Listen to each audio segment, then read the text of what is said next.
بسم اللہ الرحمن الرحیم لا یؤاخذکم اللہ باللغو فی ایمانکم، اللہ تمہاری بے مقصد قسموں پر تمہارا مواخذہ نہیں کرے گا، ولیکن یؤاخذکم بما عقدتم الایمان، لیکن جو سنجیدہ قسمیں تم کھاتے ہو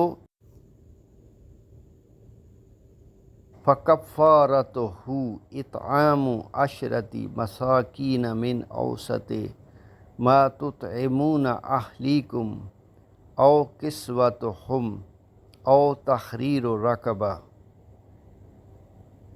پس اس قسم توڑنے کا کفارہ 10 محتاجوں کو اوسط درجے کا کھانا کھلانا ہے جو تم اپنے گھر والوں کو کھلاتے ہو، یا انہیں کپڑا پہنانا یا غلام آزاد کرنا ہے۔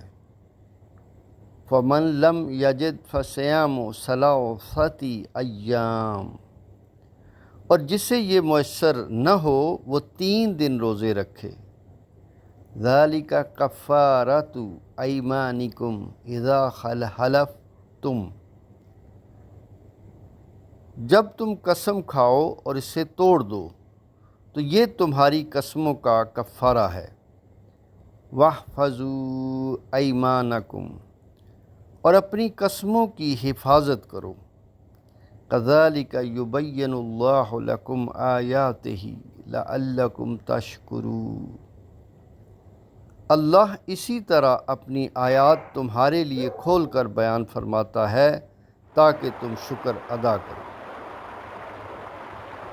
اگر بلا ارادہ زبان سے قسم کا لفظ نکل جائے تو اس کا کوئی کفارہ نہیں، کیونکہ قسم میں قصد و ارادہ شرط ہے۔